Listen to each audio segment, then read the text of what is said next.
आप सभी लोगों का एक बार फिर हमारे YouTube channel biology with Charu sir में स्वागत है। आज के अपने एजुकेशनल वीडियो में हम जिस बिंदु पर चर्चा करने जा रहे हैं वो है स्ट्रक्चर ऑफ नेफ्रॉन। हमने अपने YouTube चैनल पर एक्सक्रीटरी सिस्टम पर एक सीरीज चालू कर रखी है। उस सीरीज के दूसरे वीडियो में आज हम नेफ्रॉन के स्ट्रक्चर को समझेंगे, उसके चित्र को किस प्रकार बनाया जाता है वो देखेंगे। हम पे कई बच्चों के सुझाव आए कि जो वृक्क नलिका मीन्स नेफ्रॉन होता है उसका जो डायग्राम होता है वो बच्चों को बनाने में बड़ी परेशानी होती है। तो आज की वीडियो में हम आसानी से किस प्रकार नेफ्रॉन का चित्र बनाते हैं जो देखेंगे। इससे पहले के वीडियो में हम देख चुके हैं कि मनुष्य में जो उत्सर्जन तंत्र होता है उसका जो मुख्य अंग होता है वो एक जोड़ी वृक्क मीन्स किडनी होती है। तो मनुष्य में एक पेयर एक जोड़ी किडनी होती है जो स्पाइनल कॉर्ड के लेफ्ट और राइट में लगी होती है। अब किडनी का कार्य क्या है? किडनी का कार्य होता है ब्लड को फिल्टर करके यूरिन का निर्माण करना, मूत्र का निर्माण करना। इस कार्य में जो किडनी में जो सबसे ज्यादा उसमें कार्य करता है वो है नेफ्रॉन। तो नेफ्रॉन को वृक्क की सबसे छोटी क्रियात्मक व संरचनात्मक इकाई कहते हैं। सो नेफ्रॉन वृक्क की सबसे छोटी इकाई होती है। मनुष्य के प्रत्येक किडनी में, प्रत्येक वृक्क में लगभग 1 मिलियन मीन्स 10 लाख से 12 लाख तक वृक्क नलिकाएं पाई जाती हैं। तो आज के वीडियो में हम वृक्क नलिका की संरचना के बारे में देखते हैं। तो जो किडनी में वृक्क नलिका मीन्स नेफ्रॉन पाया जाता है, हम उसका यहां पर आसानी से किस प्रकार उसका चित्र बनाना है वह समझते हैं। इसके लिए हमने सबसे पहले इस प्रकार से एक स्ट्रक्चर ड्रॉ कर देना है। पहले हम नेफ्रॉन का चित्र बना लेते हैं, उसके बाद उसके विभिन्न भागों के नामों को हम बताएंगे। हमने यहां पर इस प्रकार से एक चित्र ड्रॉ करना है। इसको आगे की लाइन को इस प्रकार ले जाके हमने इसको एक बाउल से इसको बना लेना है। इसको बनाने के पश्चात जो इसकी पीछे की नली है इसको हमने इस प्रकार काफी कुंडलित कर लेना है और इसको सीधे हम इस प्रकार नीचे को ले जाते हैं। इस नीचे वाली नली को हमने इस प्रकार यू शेप बनाते हुए ऊपर को लेना है और सेम जैसे अभी हमने यहां पर एक ट्यूब्यूल बनाई थी उसको इसी प्रकार लेके नीचे को ले जाना है।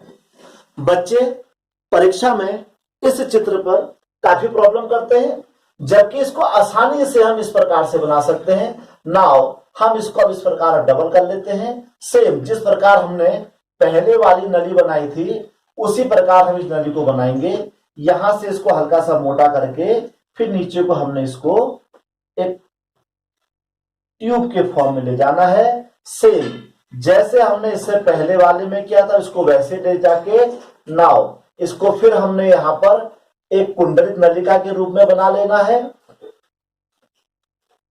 इस प्रकार ये नलिका यहां पर आके समाप्त हो जाती है।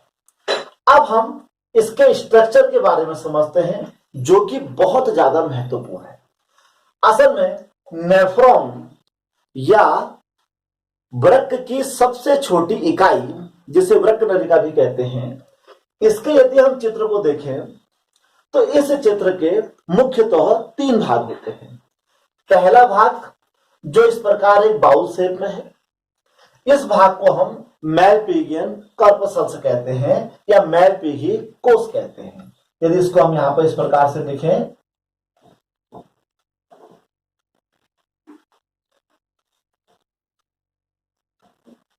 इसको हम मैलपिगियन कॉर्पसल्स कहते हैं। यह इसका पहला भाग है।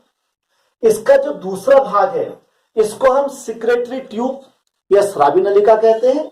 जिसके अभी विभिन्न भाग को हम देखेंगे। और तीसरा भाग जो हमारे पास है दैट इज कलेक्टिंग ट्यूब्यूल। पर यदि टेक्निकली हम देखें तो जो कलेक्टिंग ट्यूब्यूल होती है वह वृक्क नलिका का भाग नहीं कहलाती है। क्यों? क्योंकि एक कलेक्टिंग ट्यूब्यूल में बहुत सारी वृक्क नलिकाएं आपस में खुलती है। तो ये एक प्रकार का कंबाइंड स्ट्रक्चर है जिसमें कि लगभग और दूसरी भी वृक्क नलिकाएं इसमें आके खुलती है। अब हम इसका बारी बारी से अध्ययन करते हैं। तो जो पहला हमने बाउल शेप बनाया इसे मेलपिगियन कॉर्पसल्स कहा। इसके अंदर जो बाउल शेप स्ट्रक्चर है इसको हम यहां पर कहते हैं बोमैन कैप्सूल। इसको हम कहते हैं बोमैन कैप्सूल। तो बोमैन कैप्सूल मेलपिगियन कॉर्पसल्स का ही एक भाग होता है। ये बोमैन कैप्सूल जो होता है ये जब क्रमशः पीछे को जाता है तो एक ट्यूब जैसी रचना बनाता है। यह ट्यूब जैसी रचना अत्यधिक कुंडलित हो जाती है, कन्वर्टेड हो जाती है। तो मेलपिगियन कॉर्पसल्स के बगल की जो कुंडलित नलिका होती है उसको हम कहते हैं प्रॉक्सिमल कन्वोल्यूटेड ट्यूब्यूल। हमने इसको शॉर्टकट में लिखा है PCT। इसकी फुल फॉर्म हुई प्रॉक्सिमल कन्वोल्यूटेड ट्यूब्यूल। हिंदी में इसको कहते हैं समीपस्थ कुंडलित नलिका। तो हमने ध्यान रखना है कि मेलपिगियन कॉर्पसल्स के बगल की जो कुंडलित नलिका है उसको समीपस्थ कुंडलित नलिका या प्रॉक्सिमल कन्वोल्यूटेड ट्यूब्यूल कहा जाता है। यह नलिका क्रमशः नीचे को, अब यह सीधी हो जाती है और क्रमशः नीचे को जाती है और नीचे जाके आप देख रहे हैं एक यू शेप का स्ट्रक्चर बन रहा है। इस यू शेप के स्ट्रक्चर को हम हेनले लूप कहते हैं। ये जो एक यू स्ट्रक्चर होता है इस यू स्ट्रक्चर को यदि हम ध्यान से देखें तो इसमें एक नली नीचे को आ रही है और एक नली ऊपर को जा रही है। जो नली नीचे को आती है उसे डिसेंडिंग ट्यूब्यूल कहा जाता है और जो नली ऊपर को जा रही है इसे एसेंडिंग ट्यूब्यूल कहा जाता है। तो इस प्रकार हेनले लूप में दो नलियां आपस में मिलती हैं और यू स्ट्रक्चर को ये बनाती हैं। तो नीचे को आने वाली नली डिसेंडिंग ट्यूब्यूल और जिसको हम कहते हैं अवरोही नाल कह सकते हैं हिंदी में, और जो ऊपर को नली जा रही है इसे एसेंडिंग ट्यूब्यूल, इसको हम आरोही नाल कह सकते हैं। तो इस प्रकार अवरोही और आरोही दो नालों से मिलकर यहां पर हेनले लूप बन जाता है। अब यह जो आरोही नाल यानी कि एसेंडिंग ट्यूब्यूल ऊपर को जा रही है यह पुनः कुंडलित हो जाती है यानी कि कन्वोल्यूटेड हो जाती है। इस कुंडलित नलिका को हम यहां पर कहते हैं DCT, distal convoluted tubule, means दूरस्थ कुंडलित नलिका। हमने सिर्फ इतना ध्यान रखना है जो कुंडलित नलिका मेलपिगियन कॉर्पसल्स के समीप है उससे समीपस्थ यानी कि प्रॉक्सिमल कहेंगे और जो कुंडलित नलिका इससे दूर है उसे डिस्टल यानी कि दूरस्थ कहेंगे। ये डिस्टल कन्वोल्यूटेड ट्यूब्यूल क्रमशः नीचे को आके संग्रह नलिका में मिल जाती है। This is known as collecting tubule, जिसे हम कहते हैं संग्रह नलिका। इस संग्रह नलिका में और भी बहुत सारे नेफ्रॉन आके इसमें इकट्ठे हो जाते हैं। तो टेक्निकली कलेक्टिंग ट्यूब्यूल को एक पर्टिकुलर नेफ्रॉन का पार्ट नहीं कहते बल्कि ये सभी नेफ्रॉन का एक पार्ट होता है। अब हम थोड़ा इसमें आगे को चलते हैं। यह जो नेफ्रॉन है इसका कार्य क्या होता है? इसका कार्य वही होता है जो किडनी का कार्य होता है, क्योंकि किडनी की यह सबसे छोटी इकाई है। तो नेफ्रॉन क्या करती है? नेफ्रॉन ब्लड को फिल्टर करता है। ब्लड को फिल्टर करने के पश्चात यह उसका यूरिन बनाता है जो बचा हुआ भाग होता है। तो इसके लिए ये जो नेफ्रॉन होता है क्योंकि किडनी के अंदर पाया जाता है, तो किडनी का जो हाइलस वाला रीजन होता है उस रीजन में रीनल आर्टरी प्रवेश करती है। रीनल आर्टरी जो होती है उसमें शुद्ध रुधिर होता है और उस रुधिर में यूरिया की मात्रा ज्यादा होती है। जब यह रुधिर इस प्रकार नेफ्रॉन में प्रवेश करता है तो रुधिर की वह ब्रांच जो नेफ्रॉन के अंदर प्रवेश करती है उसको हम एफरेंट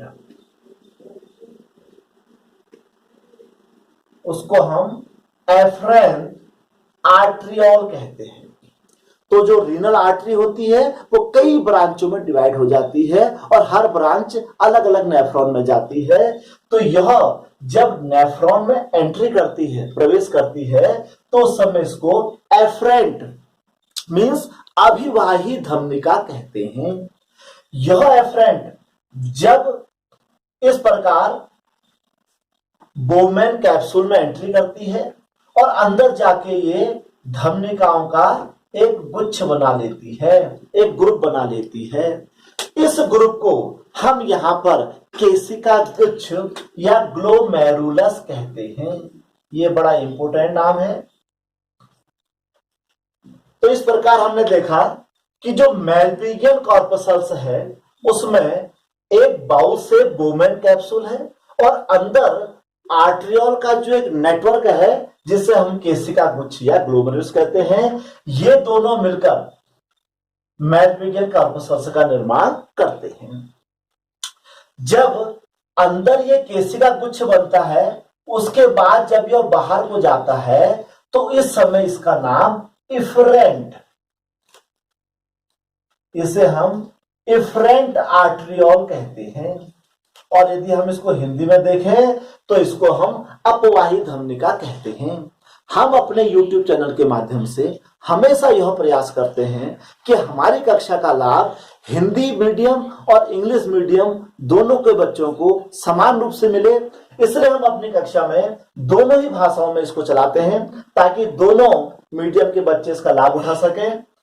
तो एफरेंट यानी कि अभिवाही धमनिका बोमेन कैप्सूल के अंदर जाके केशिका गुच्छ यानी कि ग्लोमेरुलस बनाती है और वह धमनिका बाहर को इफरेंट आर्ट्रियोल यानी कि अपवाही धमनिका के रूप में निकलती है। और यहाँ ध्यान देने योग्य यह बात है कि अभिवाही और अपवाही मींस एफरेंट और इफरेंट दोनों के व्यास में अंतर होता है। अर्थात ब्लड जब इसके अंदर प्रवेश करता है तो उसका व्यास, उस नलिका का व्यास ज्यादा होता है और जब यहां से बाहर को निकलता है तो उस नलिका का व्यास कम होता है, जिसको हम अगली कक्षा में मूत्र निर्माण की प्रक्रिया में देखेंगे। यह अभिवाही धमनिका जब बोमेन कैप्सूल से बाहर निकलती है तो यह बाहर आके इस स्रावी नलिका को पूरी तरीके से बाहर से इसमें यह इस प्रकार से लिपट जाती है। इस प्रकार ये पूरे उसमें लिपट जाती है। तो जो यह बाहर को इफरेंट आर्ट्रियोल निकलती है यह पूरी वृक्क नलिका को आपस में लिपट जाती है और लिपटने के पश्चात जब ये सारे आर्ट्रियोल मिलकर एक होते हैं तो ये बाहर को क्रमशः रीनल वेन के द्वारा, क्योंकि आपको अच्छी तरह पता है कि रुधिर कोशिकाओं में आर्टरी के द्वारा आता है और वेन के द्वारा जाता है। तो जब यह इफरेंट आर्ट्रियोल पूरे वृक्क नलिका के बाहर एक जाल बना लेती है जिसको हम कैपिलरी नेट कहते हैं, और यह नेट जो होता है रीनल वेन, इसको हम यहां पर रीनल वेन लिख देते हैं। रीनल वेन के द्वारा यह सब बाहर को चला जाता है। इस प्रकार यह जो आर्ट्रियोल होती है पूरे के पूरे नेफ्रॉन को बाहर से कवर कर लेती है। अब हम थोड़ा इसके स्ट्रक्चर में चलें तो हमने देखा कि सबसे पहले मेलपिगियन कॉर्पसल्स होता है। मेलपिगियन कॉर्पसल्स के दो पार्ट हो गए। पहला पार्ट बोमेन कैप्सूल जो कि बाउल शेप है, दूसरा पार्ट ग्लोमेरुलस। यह कैसे बना? अभिवाही धमनिका इस बोमेन कैप्सूल के अंदर आई और अंदर जाके इसने आर्ट्रियोल का एक नेट बना लिया जिसे हमने केशिका गुच्छ या ग्लोमेरुलस कहा। इस गुच्छ से अपवाही धमनिका बाहर को चली गई। तो इस प्रकार बोमेन कैप्सूल और ग्लोमेरुलस इन दोनों के मिलने से बना मेलपिगियन कॉर्पसल्स। अंदर को जो आर्ट्रियोल गई उसे हमने एफरेंट या अभिवाही कहा। बाहर को जो ब्लड आया वह किसके थ्रू आया? इफरेंट या अपवाही के थ्रू आया। मैक्विगन कॉर्पसल्स के बाद जो कुंडलित नलिका है वह हमने प्रॉक्सिमल कन्वर्टेड ट्यूब्यूल यानी कि समीपस्थ कुंडलित नलिका कहा, जो क्रमशः नीचे को असेंडिंग ट्यूब्यूल के द्वारा नीचे आती है और यू शेप का स्ट्रक्चर हेनले लूप बनाती है। यह हेनले लूप जो ऊपर को जाता है तो उसे असेंडिंग ट्यूब्यूल या आरोही नाल कहते हैं, जो कि आगे चलकर आरोही नाल फिर से कुंडलित हो जाती है, जिसे डिस्टल कन्वर्टेड ट्यूब्यूल कहा जाता है। और ये डिस्टल कन्वर्टेड ट्यूब्यूल संग्रह नलिका में जाकर खुल जाती है। यह जो हेनले लूप वाला रीजन है, इसका जो मेन फंक्शन होता है वह होता है जल का पुनः अवशोषण। तो जितने भी डेजर्ट्स एनिमल होते हैं, जितने भी मरुस्थलीय प्राणी होते हैं, उसमें हेनले लूप की लंबाई ज्यादा होती है, जिससे जल को अवशोषित करने के लिए ज्यादा सरफेस मिल सके।